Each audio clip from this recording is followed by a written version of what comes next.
Buenos días, soy Kim Abril, presidente y gestor de Draco Global, y hoy os traigo una idea de inversión, un resumen en este caso, Inditex, compañía grande, conocidas por todos, y un poco a petición de algunos suscriptores. Lo que quiero hacer esta vez es no centrarme tanto en la parte cualitativa, que sabéis que es la importante, sobre todo en Draco Global, que invertimos en compañías pequeñas, microcaps, small caps. Esta vez, al invertir en una compañía que es conocida por todos, con mucha cobertura en analistas, lo que voy a hacer es centrarme más en la parte numérica, y muchos suscriptores, como digo, me han pedido a ver si podía enseñar un poco las tripas de cómo hacemos los números, ¿no? Pues voy a aprovechar esta idea de Inditex para enseñaros esos, aunque es, como sabéis, repito otra vez, la parte importante es la parte cualitativa. Como siempre, un disclaimer, en Draco Global tenemos una posición larga en Inditex, por lo cual podríamos experimentar ganancias o pérdidas, podríamos realizar operaciones de compra-venta en el futuro y no estamos obligados a actualizar este vídeo o a actualizar un documento en papel si lo hiciéramos. Un matiz antes de empezar. Me he explicado alguna vez ya la filosofía de inversión de Draco Global, pero básicamente Draco Global tiene una filosofía que podemos separar en dos partes. Una es la cartera de acciones, donde invertimos más del 50% de la cartera en micro y small caps, porque encontramos más oportunidades, pues son compañías que no tienen cobertura analistas o que es muy baja, por lo cual son compañías que simplemente están baratas porque son desconocidas. Y después invertimos en una cartera de megacaps, simplemente cuando el mercado piensa que tienen un problema que puede acabar con su ventaja competitiva de forma estructural. Al final nosotros invertimos en esas megacaps porque pensamos que ese problema simplemente es un problema temporal que no afecta a esa ventaja competitiva estructural de largo plazo, ¿no? Y una segunda estrategia que es, como tenemos un alto porcentaje de compañías pequeñas, implementamos una estrategia tail risk en opciones sobre índices, por ejemplo en el caso americano sobre el Russell 2000, para proteger nuestra cartera de acciones cuando pensamos que el ciclo económico se va a desacelerar y esa desaceleración puede acabar en una recesión o en una depresión. Por tanto, es un fondo que en esas situaciones va a tener menor drawdown que los típicos fondos de renta variable. Empezamos. Bueno, si vemos la evolución en bolsa Inditex, lo que vemos es que de los máximos de 2017 y 2018, la cotización ha caído un 40%, y desde los máximos de febrero, a raíz de la crisis de la COVID, pues la cotización ha caído un 31%. Esto está muy bien, pero como siempre digo, tenemos que saber por qué las cotizaciones caen. Eso es lo más importante y incidimos mucho en ese mensaje pues a los suscriptores. Hay que saber por qué la cotización ha caído. Muy bien, pues si vamos a buscar las razones, lo primero que nos encontramos es, nosotros utilizamos indicadores adelantados para tratar de prever un poco pues, la evolución del ciclo económico. Estos indicadores, en este caso el de la OECD, que es un indicador que se publica de forma mensual, es accesible, es público, que cualquier persona se lo puede descargar, pues como señala la flecha, a mediados del año 2018 la economía europea se empezó a desacelerar, ¿no? Y aquí vemos el movimiento que al final acabó en la COVID. La economía americana también empezó a desacelerarse a final del 18. Es decir, el COVID simplemente ha sido un acelerador de la desaceleración que estábamos viendo ya en la economía europea. Evidentemente, Inditex es una compañía retailer que hace una venta discrecional, por lo cual si la economía entra en desaceleración, pues evidentemente va a hacer menos ventas, ¿no? Por lo cual, primera razón, la economía europea se empezó a desacelerar a mediados del año 2018. Y segunda razón, evidentemente la COVID, porque durante los meses de marzo y abril, más del 50% de las tiendas de Inditex en todo el mundo estuvieron cerradas por la cuarentena. Fijaros aquí, de las 7.000 tiendas que tiene operativas Inditex actualmente, fijaros lo que sucedió durante los meses fuertes donde, bueno, todos nos pusimos en cuarentena pues, en nuestras casas, ¿no? Pues solo quedaron de las 7.000 en torno a 1.000 tiendas abiertas, ¿no?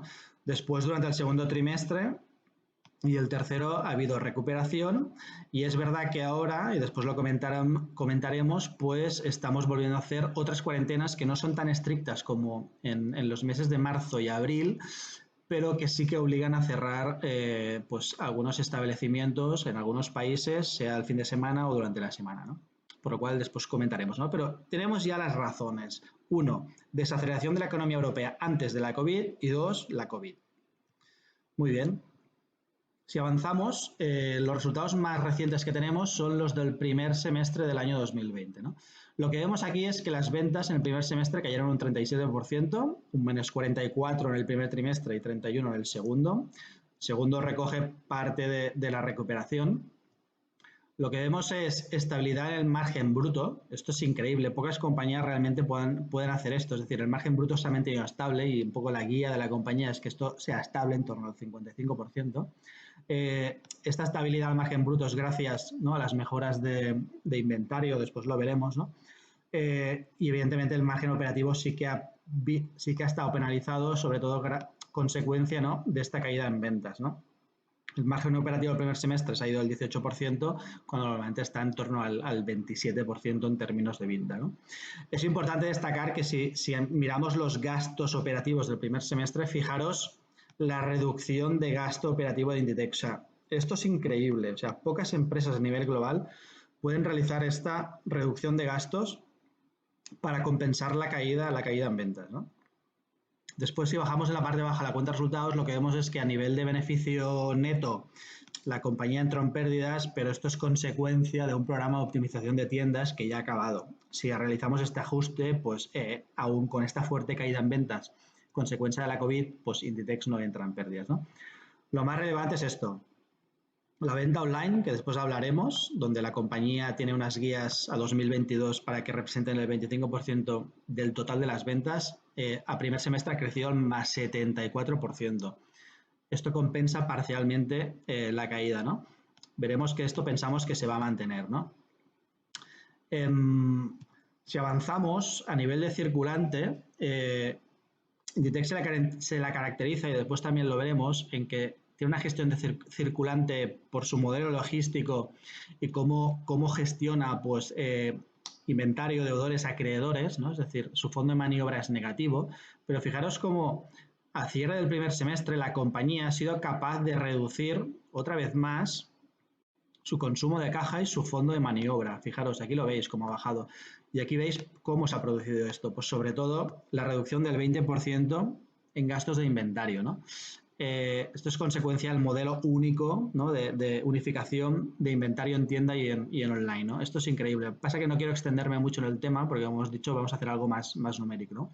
También ha reducido días de clientes y también ha incrementado el cómo se financia con proveedores, que es una de las claves de Inditex, ¿no?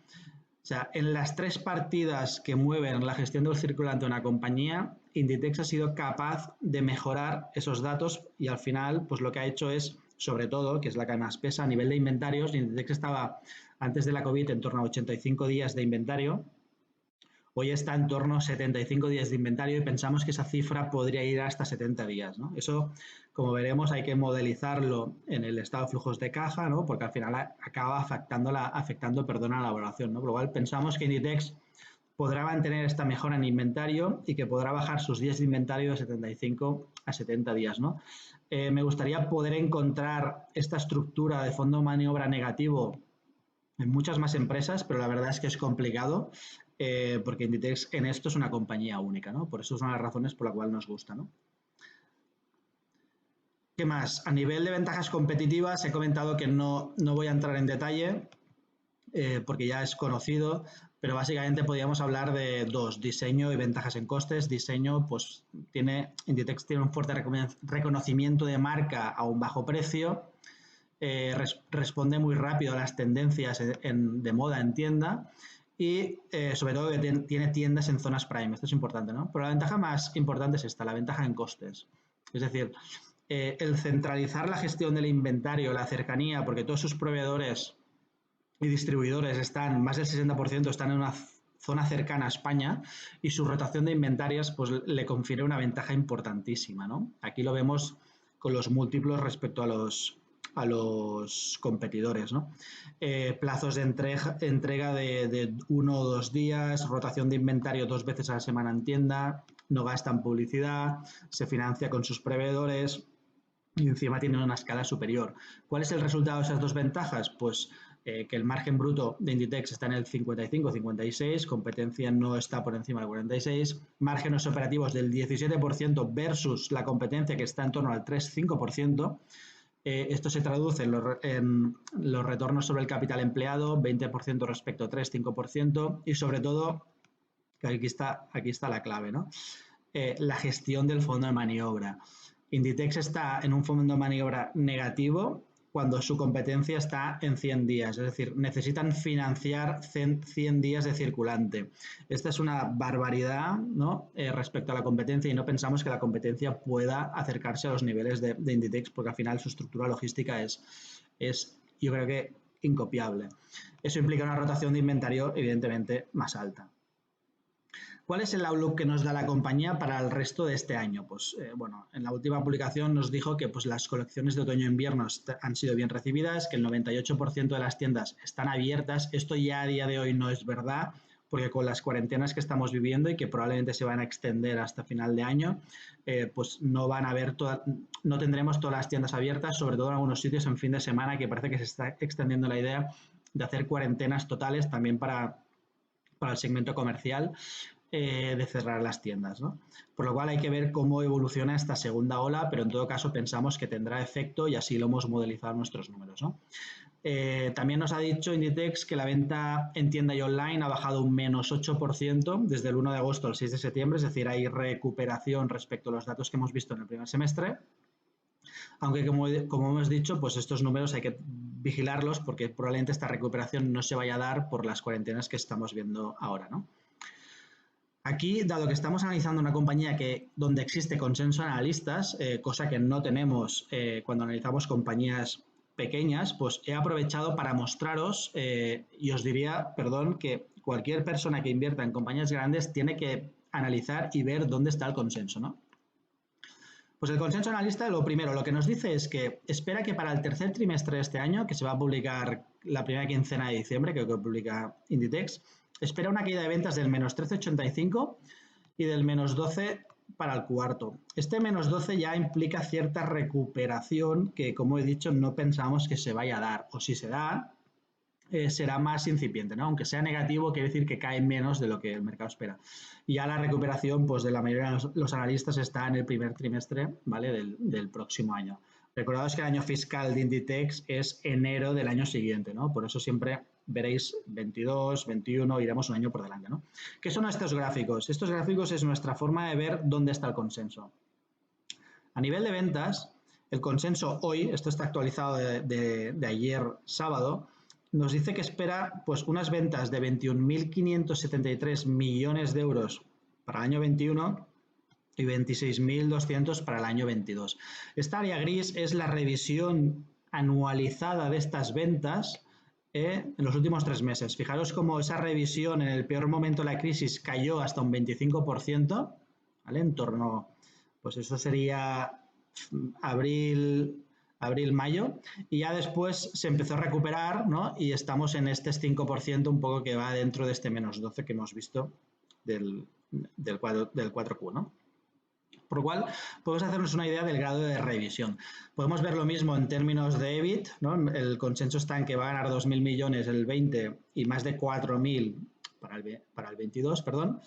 Y en términos de margen, pues consenso está ligeramente por debajo del 10% para el 21 y por encima del 15, en torno al 16-17 creo recordar, ¿vale? Para el 22. Fijaros cómo también esa revisión se ha estabilizado, ¿no? Y se empiezan a revisar al alza. Y en términos de beneficio por acción, pues para el 21 0,49, para el 22 1,04. Repito, es muy importante que cuando alguien invierte en una compañía grande sepa dónde está el consenso en cada momento y qué es lo que piensa y qué nos está diciendo. ¿Cuál es la estrategia a medio plazo de Inditex? Esto es muy importante a la hora de poder modelizar pues la cuenta de resultados de la compañía. Lo que nos dice Inditex es que esperan un crecimiento en superficie comparable, es decir, comparando las compañías que había el año pasado respecto a hace 2 años. Recordad que Inditex el like for like lo calcula en base a 2 años, no en base a 1 año. Pero en todo caso, lo que mide este número es el crecimiento orgánico de la venta en las tiendas. No incluye el crecimiento en nueva superficie.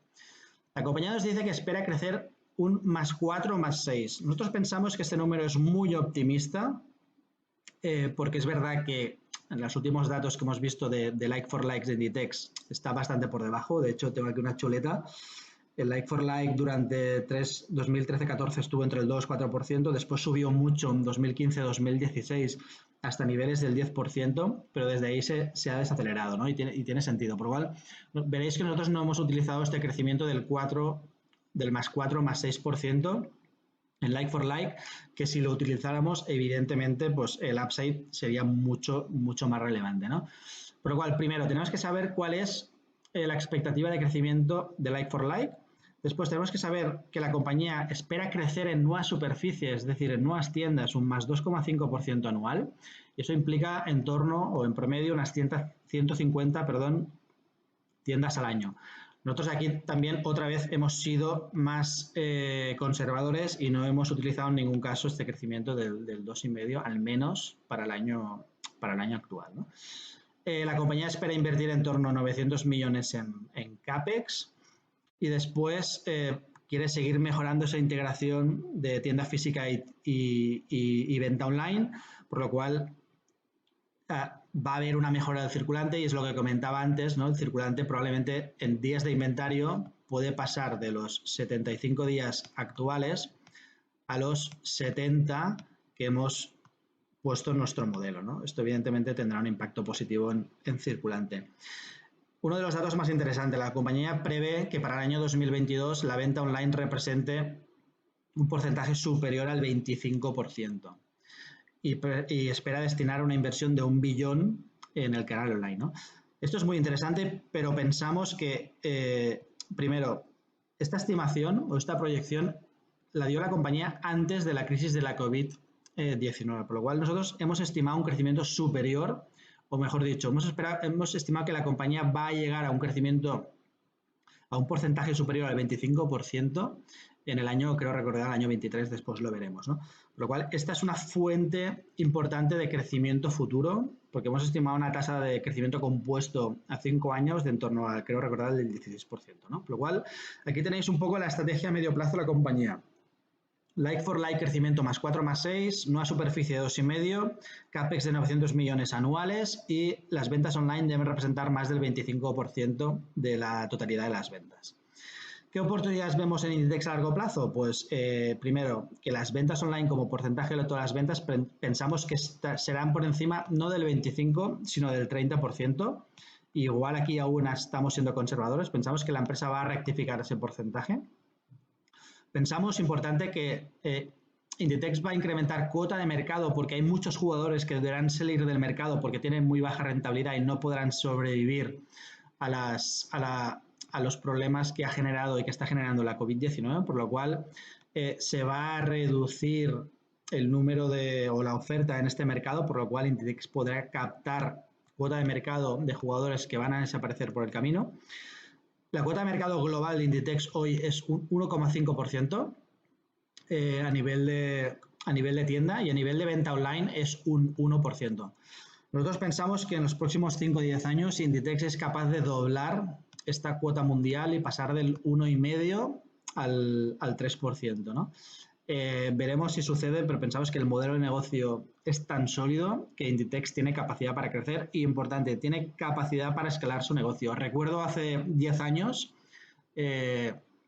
cuando estaba en BMN, en la anterior gestora de fondos, hace muchos años, que se hablaba de que el modelo de Inditex ya estaba finalizando, que no había expectativa para crecer.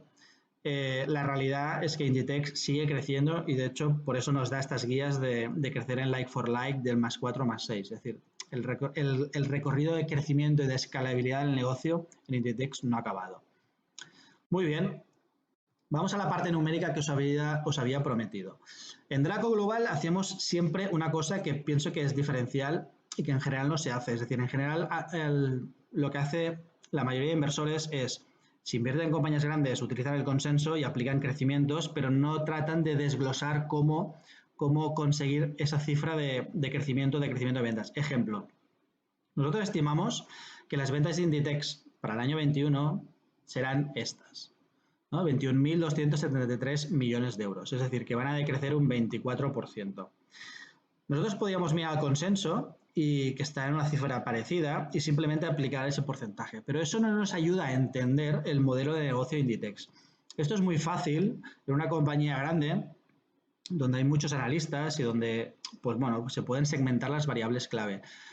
¿Por qué hacemos esto para todas las compañías que invertimos? Pues sobre todo en las pequeñas compañías, porque en las pequeñas compañías no existe información. Entonces, esa información la extraemos hablando con la compañía. Es decir, con ellos vemos cuáles son las variables clave que construyen su cifra de ventas y en base a eso las modelizamos a la vez que lo veréis aquí en Inditex, ¿no? Eso es muy importante y pienso que nos diferencia y lo podéis ver en otros vídeos que he publicado o lo podéis ver en los papers que hemos publicado pues, de compañías pequeñas como IH Corporation o Water Intelligence, un poco cómo segmentamos esa parte de las ventas. Por lo cual, vamos a dedicar muchísimo tiempo a tratar de calcular con mucho detalle cómo van a evolucionar las ventas. Entonces, lo que vemos en Inditex es que aproximadamente un 70% de las ventas es canal retail, o mejor dicho, a finales del 20, 86% de las ventas es canal retail y el online era un 14%, ¿no? Con nuestras estimaciones, pues lo que vemos es que el retail sube el 70% y sobre todo el online multiplica casi, pasa de 14 a 30. ¿Cómo calculamos esta estimación de ventas futuras para Inditex? Todos estos números que veis aquí. Pues muy bien, si sabemos que las ventas retail del año pasado fueron 24.326 millones y sabemos que el like for like, es decir, el crecimiento a superficie comparable fue el más 5,73, sabemos que cómo creció en nueva superficie y el efecto de la divisa, ¿no? Entonces, estas son las tres variables que hay que tener en cuenta para modelizar las ventas retail de Inditex. Pues muy bien. Sabemos que el like for like este año está en torno al menos 30, se estaba descontando cierta recuperación para lo que queda del cuarto trimestre, nosotros pensamos que no se va a dar.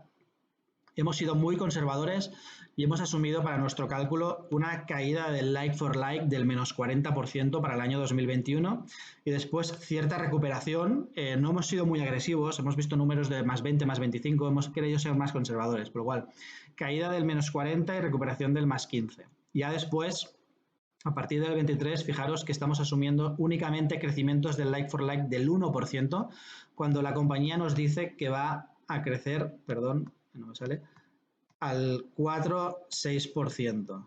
¿Vale? Fijaros, son números muy conservadores, estamos por debajo de la mitad del rango que nos ha dado.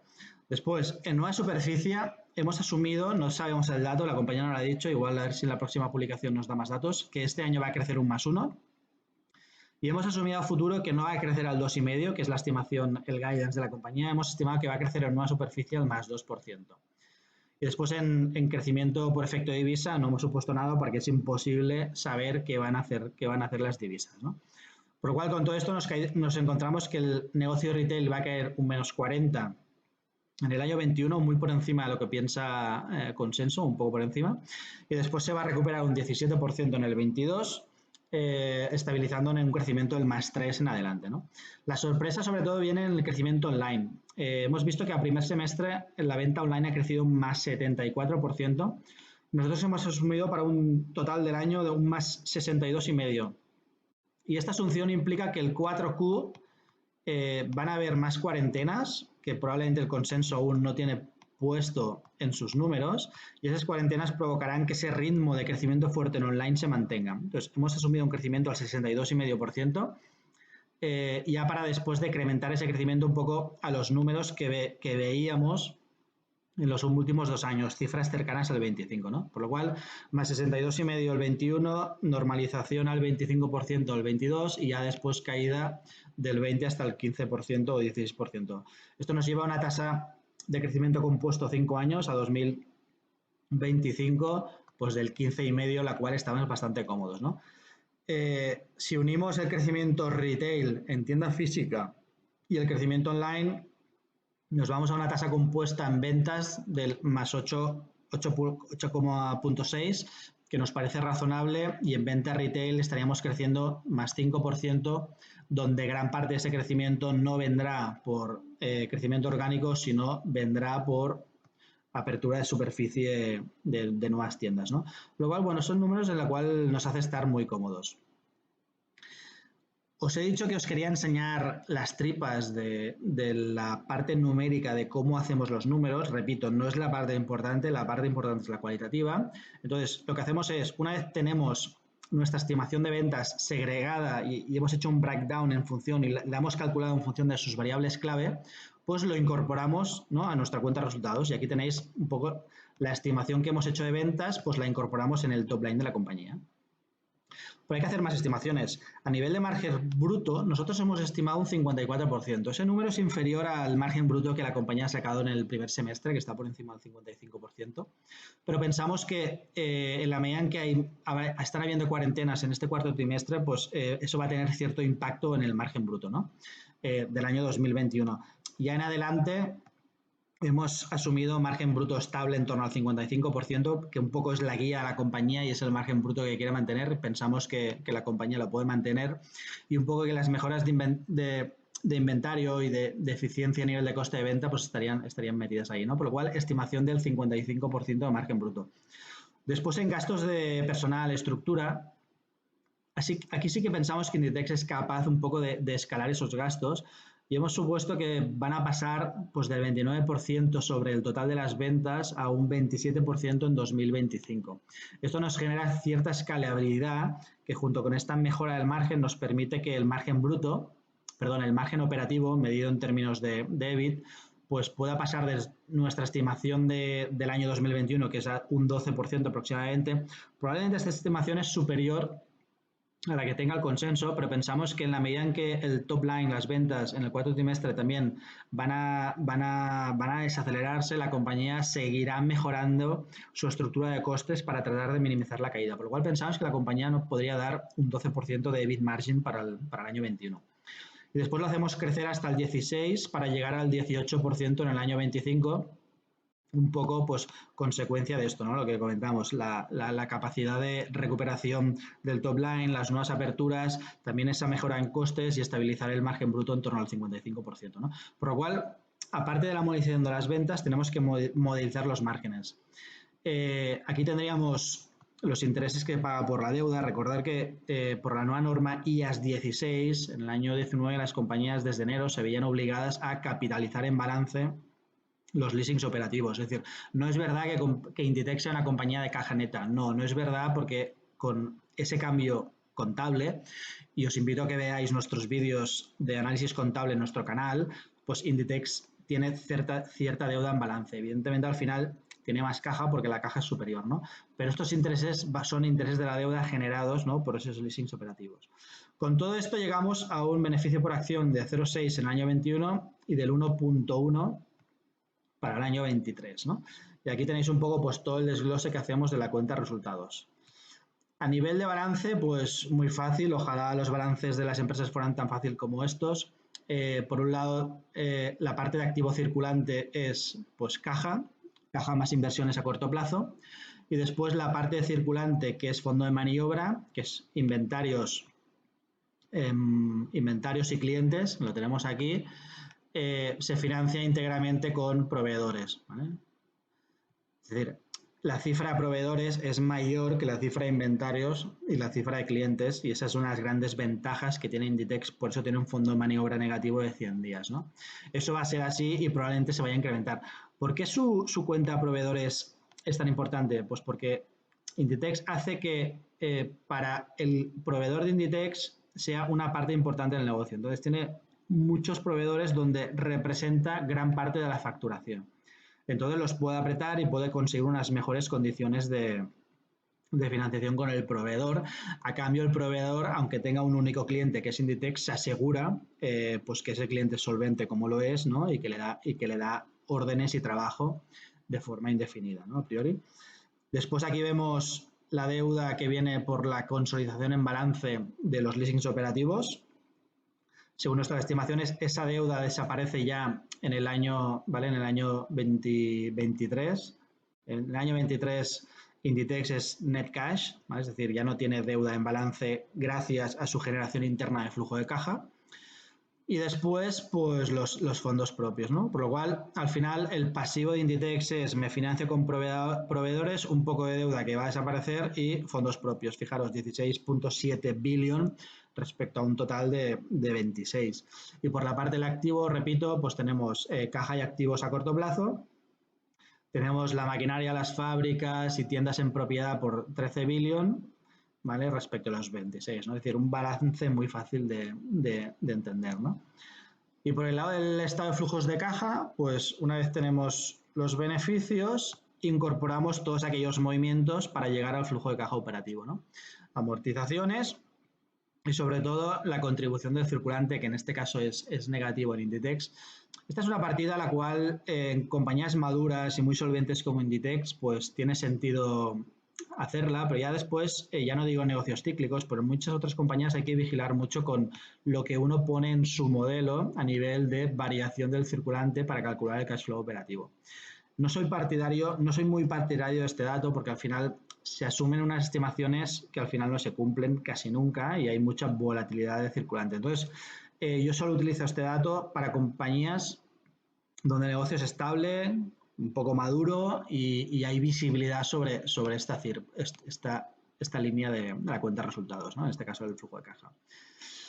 Después tenemos las inversiones. La compañía nos dice que va a hacer un CAPEX de 900 millones, lo tenemos aquí imputado, ¿no? Y lo hacemos crecer un poco en función del crecimiento en venta. Y después, esta partida es importante, dado que la compañía tiene un exceso de caja, porque como tiene un circulante negativo, ¿no? Se financia con proveedores, recibe ese dinero antes de que tenga que prestar el servicio. Entonces, aquí vemos ese dinero que va negativo en el cash flow de inversión, que Inditex lo que hace es invertirlo en activos a corto. Aquí estos 3.319 millones de euros, short term investment, son parte de ese excedente de fondo de maniobra que va colocando en inversiones a corto plazo, básicamente deuda, cosas muy seguras, ¿no? Bueno, habría que ver si la deuda estatal es algo seguro o no, ¿no? Pero eso ya es otro tema y daría para otro vídeo. Por tanto, al final, con esa generación interna de flujo de caja, lo que hace es reducir la deuda. Tanto la deuda,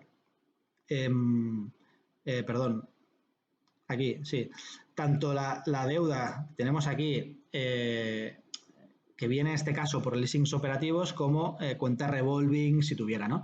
Estos 2.000 millones es el dividendo que paga, que hemos asumido. No recuerdo ahora si Inditex canceló el dividendo para 2021, pero no hemos asumido que ese payout, creo recordar, del 60%. Después lo miraré porque no quiero equivocarme. Pero en todo caso hemos modificado que el dividendo se seguirá pagando sin problemas en torno al 60% del beneficio y ahora me coge la duda si para el 21 pues había reducido o anulado el dividendo, pero bueno, eso no afecta para nada a nuestra valoración, ¿no? Por lo cual aquí tenéis la segmentación de cuenta, resultados, balance, estado, flujos para al final que pues llegar a nuestro cálculo de flujo de caja operativo, a free cash flow, perdón, ¿vale? Y ajustado. Sabéis que aquí hacemos muchos ajustes para que ese número y a 2023, siempre trabajamos a 3 años vista, nuestra estimación de flujo de caja futuro en Inditex, en este caso 2023, son 5.200 millones de euros. Y en base a ese número calculamos nuestra valoración. Por lo cual, este número es el más importante y es el resultado de todo este ejercicio numérico que, repito, es muy sencillo si uno evidentemente tiene las ideas claras y entiende lo que hace. Lo complicado es la parte cualitativa, ¿no? Por tanto, si sabemos que Inditex o estimamos que a 2023 va a generar 5.300 millones de flujo de caja y más de 6.000 al 25, lo único que tenemos que hacer ya es saber qué múltiplo vamos a aplicar. Aquí os he puesto un gráfico que es desde el año 2004 hasta ahora, el PER forward, ¿no?, que ha tenido Inditex en base a las estimaciones de los analistas. Anteriormente se valoraba Inditex en base a PERs de 25 veces porque era una compañía pues, que en momentos llegó a crecer pues, like for like más 10 y ventas pues entre 10 y 15, ¿no? Pero ese crecimiento probablemente no va a volver porque ya es una compañía más madura y el negocio retail, como hemos visto, crece menos. Por lo cual, en los últimos años el mercado, fijaros, hasta el año 2016 el mercado le estaba asignando un PER de 30 veces a Inditex, ¿vale? El mínimo lo tuvimos en la crisis del 2009, donde el mercado llegó a asignar pues, un PER de 12-13, ¿no? Después fue subiendo y llegamos a la época esta del 2015-2016, donde he comentado, donde el like for like únicamente ya era superior al 10% y el crecimiento total de las ventas estaba en el 15% o más. A partir de ahí, y con la desaceleración de la economía europea que hemos comentado, el múltiplo de beneficios de Inditex se fue relajando hasta 20 veces. ¿Vale? esta subida es reflejo de la caída de la cuenta de resultados, ¿no? Por lo cual pensamos que el múltiplo promedio de estos pues casi bueno, aquí tenemos desde el año 2004 una serie de 15 años. El múltiplo promedio sería 22 veces, pero pensamos que se trata de una compañía de menor crecimiento y para nuestra valoración hemos asumido un múltiplo de 20 veces, ¿no? Si en algún momento futuro, pues gracias al crecimiento online, igual porque no pesa un 30, sino llegará a pasar un 50, pues ese crecimiento vuelve, probablemente la compañía puede tener un re-rating, ¿no? Pero en nuestra valoración lo que hemos asumido es nuestro flujo de caja estimado para el año 2023, repito, 5.300 millones de euros aproximadamente, le hemos aplicado este PER de 20, PER por debajo del PER promedio y por debajo de ese PER, repito, que se le asignaba de 30 veces o 25 veces en esa zona del 2015, 16, 17, y le restamos la caja neta que va a tener, porque hemos dicho que 2023 será caja neta, va a haber repagado toda su deuda de 9.167 millones de euros. Con todo esto, digamos, a un precio objetivo a 2023, importante, ese precio objetivo no es a 6 meses, no es a 12 meses, es un precio objetivo a 2023. Siempre hacemos nuestros números a 2023, es decir, a 3 años vista. Pues calculamos un precio objetivo de 38 euros, lo cual nos da un potencial desde los precios actuales, quiero recordar 21.2 o algo así, del más 74 o una TIR implícita del 22%. Quiero recordar que son precios objetivos calculados a 2023 y también quiero decir que cualquier inversor, cualquier persona que se plantee invertir en Inditex tiene que hacer sus propios números y llegar a sus propias conclusiones. Eso simplemente es una referencia y es el estudio que hemos hecho nosotros, ¿no? Por lo cual, ante este potencial, hemos decidido incluir Inditex dentro de nuestra cartera, pues, tanto de compañías pequeñas como compañías grandes, ¿no? Inditex es un ejemplo de lo que también vistes en Grifols y otros valores que tenemos como puede ser Facebook, Alibaba, compañías que en su momento han cotizado muy barato. Recordar Facebook con la escándalo de Cambridge Analytica se pudo comprar a $125. Con la caída de la COVID, Amazon se pudo comprar a $1.300. Pues esto es lo que hacemos. Buscar estas grandes compañías únicamente cuando el mercado no las entrega con un margen de seguridad brutal porque piensa que su ventaja competitiva puede estar en entredicho. Entonces es el momento de invertir en estas compañías, ¿no? Por último, os animo a todos a que os suscribáis al canal de Draco Investing TV, donde tenéis muchos vídeos, pues tesis de inversión, la última es esta Inditex, Grifols. Os puedo anticipar que esta semana probablemente se va a publicar una nueva tesis de inversión en vídeo de un valor americano, vídeos de red flags que los suscriptores me comentan que gustan mucho, son más técnicos. Estos vídeos probablemente no sean para todo el mundo, pero son vídeos para el que quiera dar un paso más allá en análisis contable. Entonces, un poco por mi perfil de contabilidad, también de auditoría, pues son vídeos sobre todo para ese segmento de personas que quieran ir un paso más adelante. Va a requerir esfuerzo, no son fáciles de entender y sobre todo yo pienso que son interesantes para cualquier inversor en pequeñas compañías y en microcaps, porque hay que analizar muy bien la contabilidad para no encontrarse con problemas contables. Y eso requiere detalle y expertise. Pues un poco en esta lista que yo llamo, dentro de las listas de reproducción, hay una que es Red Flags, ahí lo tenéis. Pues muy bien, esto es todo por el vídeo de hoy y nos vemos en el siguiente.